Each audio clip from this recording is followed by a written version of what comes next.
After 8 months of racing, covering 8 host cities from across the globe, Tongyeong in Korea was the final stop on the ITU World Cup schedule. With races over the Olympic distance, it was the final chance for athletes to pick up valuable points towards Rio next year. Pleasantly warm conditions meant it was a non-wetsuit 1500-metre swim for the capacity 76 elite man field. The 2-lap swim took place in Tongyeong harbour, and all were keen to try and gain an advantage to find some clear water in such a large field. The USA's Ben Canute and Korea's Seung Hyun Hyo were first to show at the front as the field started to string out at the far turn buoys. The chasers were right behind though, in a group that contained the Polyansky brothers, Dmitry and Igor, with the latter being the highest ranked athlete in the field, having won in Tishuavaros back in August.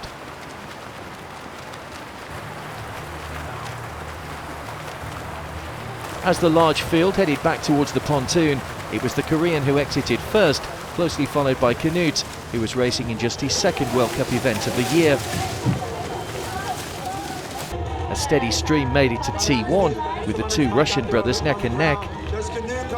After a quick transition, it was off onto the 40-kilometre bike that contained 2 steep hill climbs on each of the 5 laps.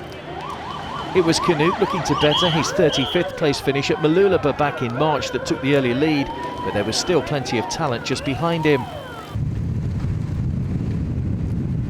On lap 2, the lead and chase groups came together to form a large 60-man pack, and although they lost 1 or 2 as the race progressed, it was still a healthy size 55-man group that came into T2 and faced the next challenge, the 4-lap 10-kilometre run. Courtney Atkinson, we're number 30. Australia's Courtney Atkinson had been a key figure in trying to force the pace on the bike, and he was in a large procession that set off along the harbour. Junpai Furuya took his turn at the front halfway through lap 1, but his lead was minimal. By the end of the first lap, Dmitry Polyansky, winner here in 2011 and 2012, had got himself to the head of the field and was looking strong. With him was Spain's David Castro and Atkinson, who was competing in just his 7th ITU race this year. The trio had a 10-second lead over the rest as Polyansky led them through the completion of lap 1 and onto the hill climb on the second lap. Atkinson, who's bidding to become the first Aussie to take part in 3 Olympic Games, has been training on hills in preparation for the Xterra World Championships in Maui, and that appeared to be working for him here as he took the lead on lap 3. But Polyansky soon gained the advantage back as the trio continued to go it alone. It looked as though they would make up the final World Cup podium of the season. But as they hit the hill for the penultimate time, there was a new challenger, Great Britain's Matt Sharp. Sharp had timed his race to make up the deficit and catch the leaders, and as they took the bell, he was looking the fresher of the 4. As the final lap progressed, Polyansky and Atkinson started to fall away, with only Castro looking likely to deny Sharp his first World Cup win. But the Spaniard couldn't compete with the Britain's finish, and Sharp took gold.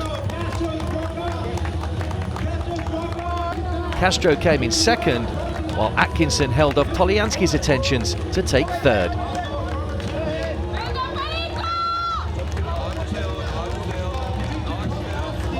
Yeah, it's my first World Cup win, so I'm really happy about that. The bike was pretty easy, and with the hill on the run, I just gauged my effort and then finished the last lap real strong, and it paid off.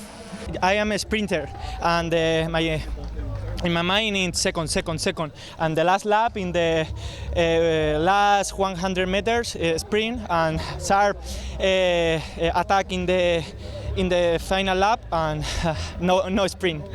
You know, I stay at home all year in Australia, and it's a long way. As you know, it's a long way to travel to races. So when I race this year, I'm going up against guys who are racing week in, week out at this, and you know, I'm not getting any younger, but at the same time, I'm turning up and racing, you know, still in the race. So if you ask me, I suppose after London, whether I'd be back doing this again and at, I suppose, this level, never say never.